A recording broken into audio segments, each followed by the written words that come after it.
many of you are artists? 1, 2, anybody else? Good evening, fellow Toastmasters, fellow artists, welcome guests.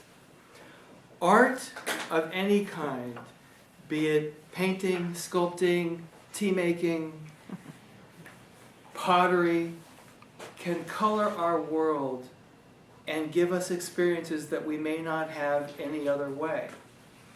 However, it may seem easier to create art when we're feeling good about ourselves, we're feeling good about our lives, yet we're human, so sometimes in life we can become stuck.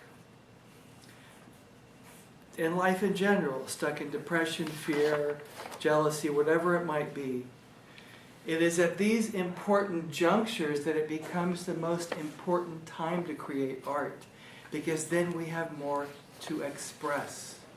Writer Eric Hoffer said, creativity is discontent translated into art.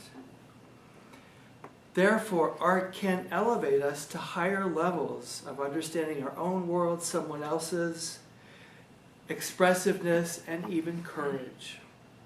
Tonight, I would like to focus on 4 ways that art can be transformative for us and others.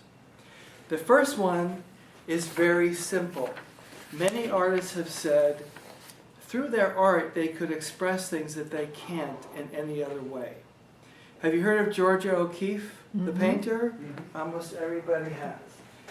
I'm just going to show, just to add some color to your evening, one of her paintings.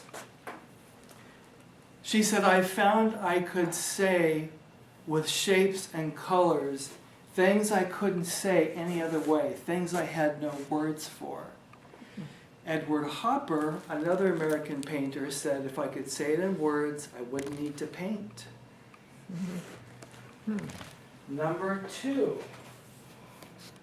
In this way, using art as a vehicle to express what we need to, art can become cathartic, or even alchemical, which I'll touch on in a minute. I found a painting that I've seen before that I think is probably the best example of cathartic art I've ever seen. I want you to guess the title. The artist is Edvard Munch, a Norwegian artist. He painted this in the 1800s. Let's play a little game of charades. Painting. 2 words. 2 words. First word. First word, Small. short word. The. Thank you. Second word. Screamer. Yes, you got it. I had to bring a picture of this painting. This is about the most cathartic piece of artwork I think I've ever seen. As a side note, he painted about 4 or 5 versions of this painting, and a few years ago, one of them sold for $120 million. Tonight, I am selling these for half that price, $60 million. Artists know how to bargain. What does alchemy mean?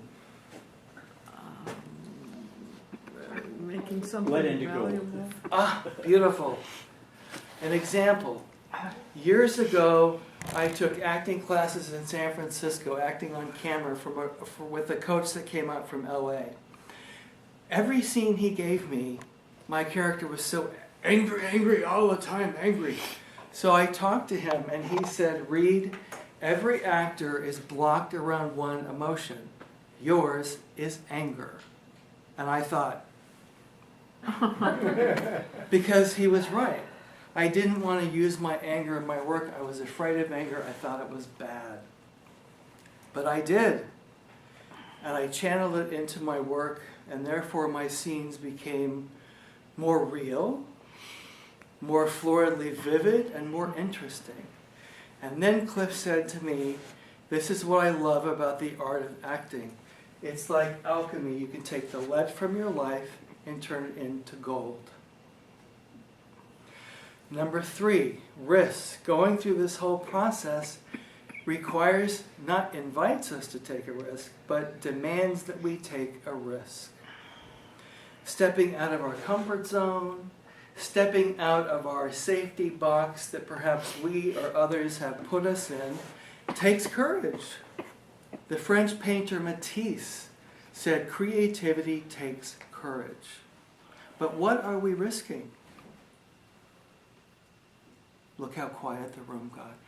What we're risking rejection, we're risking criticism, someone else may not like it.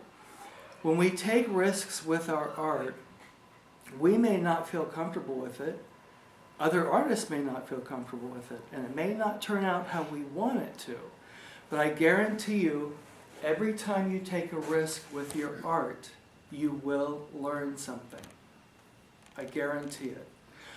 One risk for me, I've been taking writing classes at the writing salons in Berkeley. And I was afraid to put anything on the page because I was afraid it would be wrong.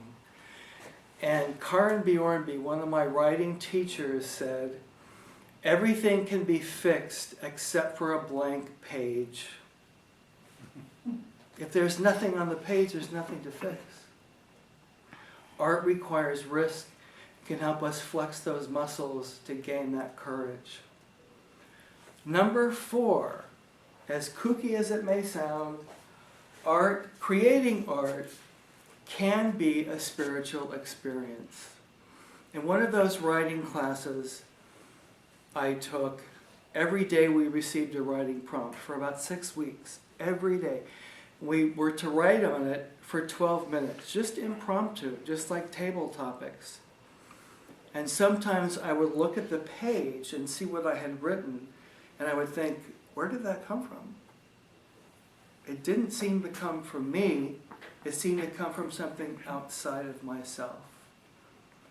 Many artists have referred to themselves as channels for which some greater source can channel itself through them onto the canvas or onto the page. Tonight I've shared with you 4 ways that art can become transformative. It can help us express things that we may not be able to any other way. It can be cathartic, even alchemical. We'll practice our screens. Third, it encourages us and demands that we take risks, thereby growing in courage.